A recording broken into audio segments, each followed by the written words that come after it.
അപകീർത്തി കേസിൽ കോൺഗ്രസ് നേതാവ് രാഹുൽ ഗാന്ധിക്ക് ജാമ്യം അനുവദിച്ച് ബംഗളൂരു സിറ്റി സിവിൽ കോടതി. ബസവരാജ ബൊമ്മെ നേതൃത്വം നൽകിയ കഴിഞ്ഞ ബി.ജെ.പി. സർക്കാരിനെ 40% കമ്മീഷൻ സർക്കാർ എന്ന് വിശേഷിപ്പിച്ചതിനും പത്രമാധ്യമങ്ങളിൽ പരസ്യം നൽകിയതിനുമാണ് രാഹുലിനെതിരെ കേസെടുത്തത്. ജൂലൈ 30 കേസ് വീണ്ടും പരിഗണിക്കും. അരുൺ പൂപ്പറമ്പ ബംഗളൂരുവിൽ നിന്നും കൂടുതൽ വിവരങ്ങളുമായി ചേരുന്നു. അരുൺ, എന്തൊക്കെയാണ് കോടതി ഉത്തരവിന്റെ വിശദാംശങ്ങൾ? വേണു, ബംഗളൂരു സിറ്റി സിവിൽ കോടതിയാണ് രാഹുൽ ഗാന്ധിക്ക് ജാമ്യം അനുവദിച്ചത്.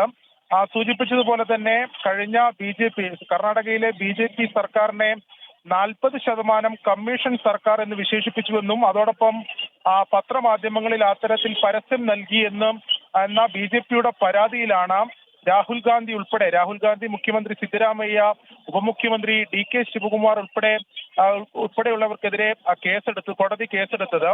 ഈ കേസിൽ നേരത്തെ തന്നെ സിദ്ധരാമയ്യയും ഉപമുഖ്യമന്ത്രി ഡി.കെ. ശിവകുമാറും ജാമ്യമെടുത്തിരുന്നു. എന്നാൽ അന്ന് രാഹുൽ ഗാന്ധി ഹാജരായിരുന്നില്ല. പിന്നീട് സമൻസ് അയച്ച് ഇന്ന് കോടതിയിൽ നേരിട്ട് ഹാജരായ ശേഷമാണ് ഇപ്പോൾ ജാമ്യം അനുവദിച്ചത്. ആ ഘട്ടത്തിൽ കോൺഗ്രസ് കഴിഞ്ഞ ബി.ജെ.പി. സർക്കാരിന്റെ കാലഘട്ടത്തിൽ ബസവരാജ ബൊമ്മെ സർക്കാർ പദ്ധതികൾക്കായി 40% കമ്മീഷൻ വാങ്ങിക്കുന്നു എന്ന തരത്തിൽ വലിയ ക്യാമ്പയിൻ നടത്തിയിരുന്നു. പേ ഫോർ സി.എം എന്ന പേരിൽ വലിയ രീതിയിൽ ക്യാമ്പയിൻ പരിപാടികൾ സംഘടിപ്പിച്ചിരുന്നു. അത്തരത്തിൽ പൊതുവേദിയിൽ രാഹുൽ ഗാന്ധി എത്തുകയും അതോടൊപ്പം തന്നെ നവമാധ്യമങ്ങളിൽ ഇത്തരം പോസ്റ്റുകൾ പങ്കുവെക്കുകയും ചെയ്തു എന്ന ഈ കേസിൽ ആരോപിക്കുന്നുണ്ട്.